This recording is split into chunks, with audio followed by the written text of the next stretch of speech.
फेक encounter खालामजानाय बर' लाइमोनफोरनि थार बिजिरनाय मोननांगौनि थाखाय गोजौ थाखोनि पुलिस बिफाननि दैदेनगिरिफोर आरो आसाम सोरखारजों सावरायदों, बुंदों प्रमद बर'आ। रावबो दाय गैयै बर' लाइमोनफोरनि जिउ खहा जानायखौ लुबैया।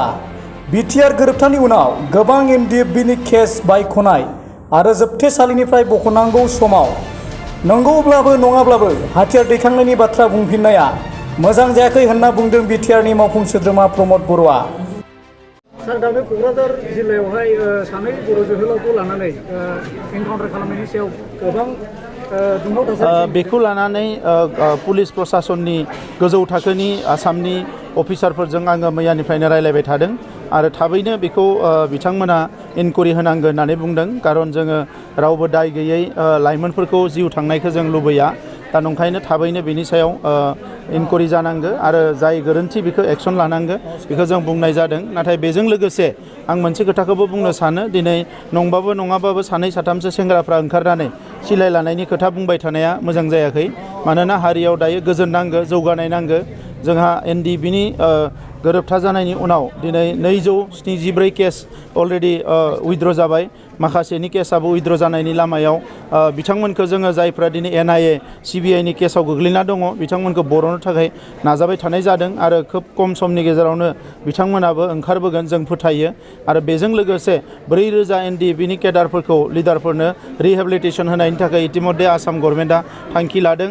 दा बेफोरबायदि थासारियाव जोङो जि समाव माखासे जेलाव थानायखौनो बर'नो नागिरदों, बेवहाय गोदानै आरो सोरबाया सिलाय लानानै ओंखारबावोबा बिनि थाखाय जि गाज्रि थासारि जागोन बेखौ बयबो बुजियो। दा बेनिखायनो आं खावलायो लाइमोनफोरखौ जाहाथे गोदानै हाथियारजों गेलेनायनि बे बाथ्राखौ साना। हारिया रांखान्थि समाजखान्थि जेरावबो जौगानांगौ, सोलोंथायाव जौगानांगौ, बेखौसो गोसो होनो थाखाय आं बयखौबो खावलायदों। हाग्रामा महिलारिया बिजेपिआव थांदों ना मा खालामदों बेखौ आं मिथिया। उनाव मोनथिब्ला आं खौरांनि गेजेरजों फोरमायगोन होननानै खौरांगिरिनि सिगाङाव फोरमायदों प्रमद बर' बिथाङा। सार, खोनानो मोन्दों हाग्रामा महिलारि सारा बिजेपिआव जोगदान जाहैबाय। दा बिथाङा बिजेपिआव थांनायावहाय इउपिपिएल दोलो जानानै माबा मोनसे खहा जादों नामा? आं बे बाथ्राखौ मिथिया। बिथाङा बिजेपिआव थांदों ना बहा दङ आं बेखौ मिथिया। दा बेखौ बुंनाया आंनि थाखाय मोजां जानाय नङा। जेब्ला आङो मिथिगोन अब्ला आंनि बाथ्राखौ नोंथांमोननि सिगाङाव आं फोरमायगोन। लोगोसे गसाइगाव नोगोराव मडेल नोगोर आरो गोबां जौगाथाय खामानि मावनो थाखाय 150 कौटि रां बाहायगोन होननानै रोखायै फोरमायदों बर' बिथाङा। दिनै गसाइगावआव मार्केट कमप्लेक्स इनागुरेसन खालामगोन आरो बेजों लोगोसे गसाइगाव ओनसोलाव गोबां माखासे जोंहा टाउननि जौगानायनि खामानि मावनो आखायाव लादों। जोंनि जि आरबाननि इएम उइलसन हासदा बिथाङा गसाइगावनिनो।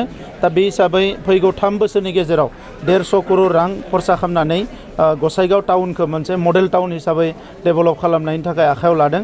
आरो बिनिनो गिबि खामानि हिसाबै दिनै बेवहाय टाउन कमिटिया लुनाय बा टाउनाव लुनाय मोनसे मार्केट कमप्लेक्सखौ इनागुरेसन खालामनाय जागोन। बेनि उनाव मा जेंनाफोर दङ टाउनाव बेखौ सावरायनानै फैबाय थानाय बोसोरथामाव बेवहाय ड्रेन बानायनांगो, बेवहाय माने अडिट'रियाम बानायनांगो, बेवहाय अपेन जिम बानायनांगो, लाइब्रेरि बानायनांगो, जा बानायनांगो बानायजोबनो थाखाय मोनसे मास्टार प्लेन खालामनाय जादों।